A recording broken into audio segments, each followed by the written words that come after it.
Access media loves to attack the very people they need to read their articles, and of course, the new Stellar Blade Nier Automata collab has caused a little bit of upset amongst these activists. And now we've got articles being published calling us perverts for simply utilizing the game mechanics, looking up character skirts, and of course, just simply enjoying the fact that sexy characters are dominating the market right now. I have a few different things to show off, but before I get into the topic, if you enjoy the content I create, check out the links in the description, join the community in my live streams, and consider supporting through Patreon or YouTube memberships. Now, it's not that shocking to hear that sexy sells when you have an attractive character or set of characters, whether they are very feminine, beautiful women or hunky masculine men.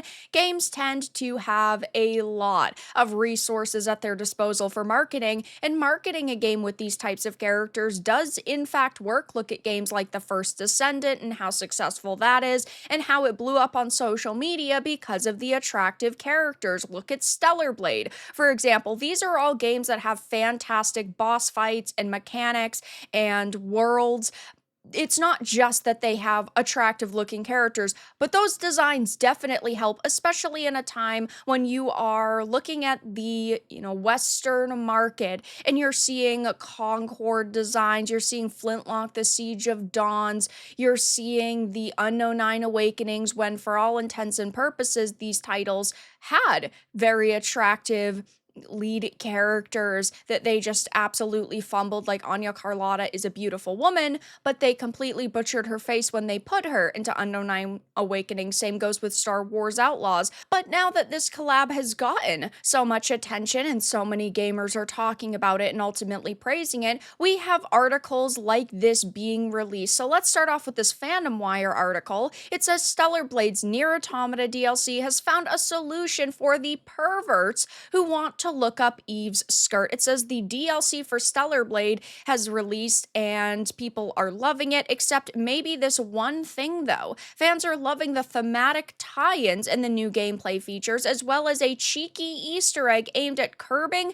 inappropriate behavior. It goes on to talk about how if you try to look up Eve's skirt, you'll find yourself receiving a swift kick in the face. And they even say that some fans may call this, quote, unnecessary censorship, which first of all, I have seen nobody saying that, and second of all, it's not. It is clearly a homage to the previous games. I mean, this is not something that is brand new. If you used to look up at Kane's butt in Nier Replicants, well, guess what you'd get?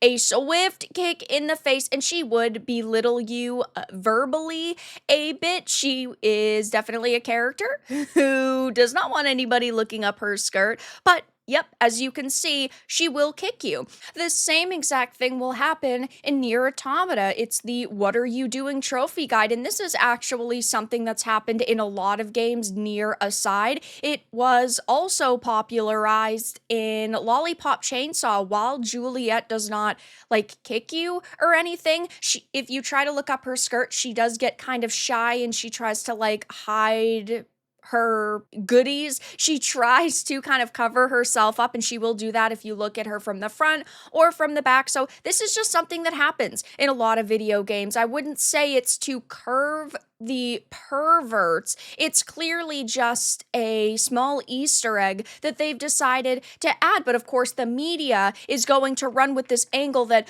oh, they're trying to tell gamers to basically not be perverts, which is ridiculous. This is a comicbook.com article that says the same thing. Stellar Blade players punished for inappropriate behavior in a new update. It was injected with new life this week, as not only did a substantial update roll out for the game, complete with the addition of photo mode, but Automata's DLC was released as well. The latter has naturally received lots of attention. Of course, when Stellar Blade was marketed and released, it drew a lot of comparisons to the game, and yeah, it does share a lot of similarities. Stellar Blade is one of my favorite games of the year. It is absolutely fantastic, hands down one of the best, and I do think that everybody should try to get their hands on it. I do hope they eventually come out with a PC port. I know that they said in 2025, but you never really know with companies. Don't believe it until you see it, though.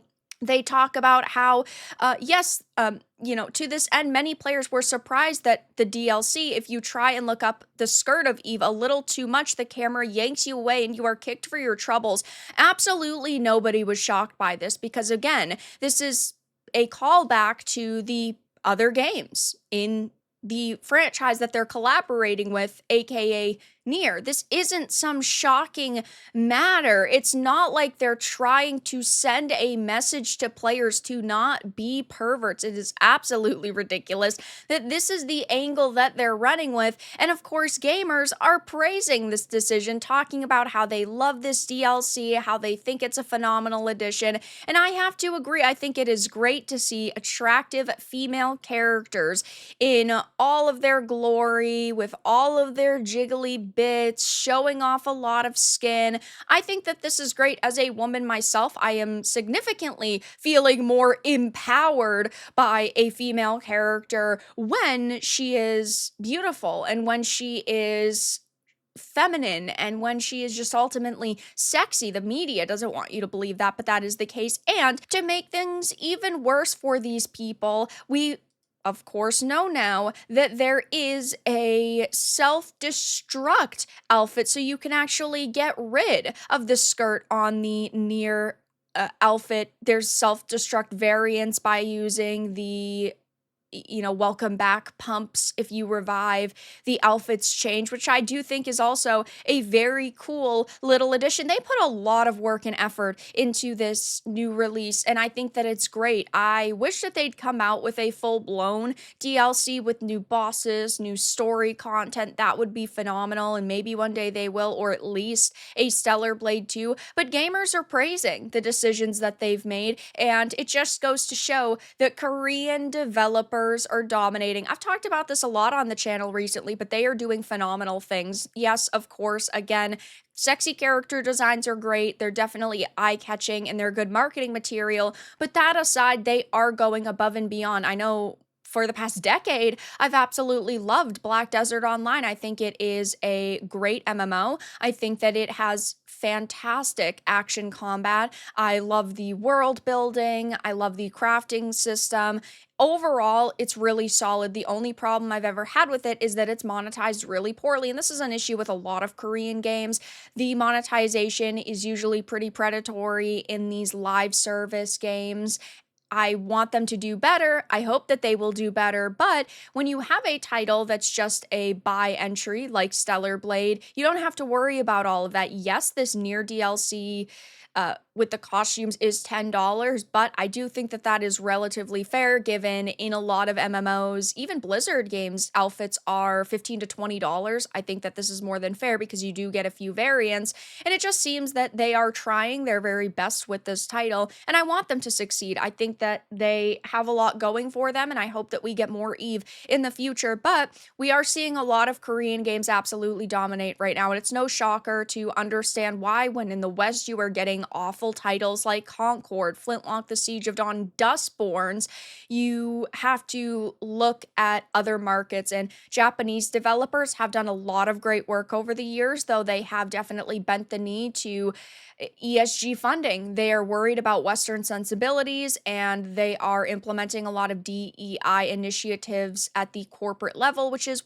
frustrating to see. That hasn't really happened with Korean devs as of right now, but this Stellar Blade Nier Automata DLC has absolutely blown up on social media. You have some of the Access media kind of raging about this and praising the developers for curbing perverts and inappropriate behavior by adding this quote solution, even though it's clearly paying homage to the games in the franchise that they're collaborating with, and it just goes to show that these people have absolutely no clue what they're talking about, and they just want to write flashy headlines and piss people off. But that's all that I really had to discuss in this video. Let everyone know your thoughts in the comments below. If you enjoyed this, give it a like, and if you didn't, give it a dislike. I appreciate your support either way, but I'll talk to you all again in the next video really soon.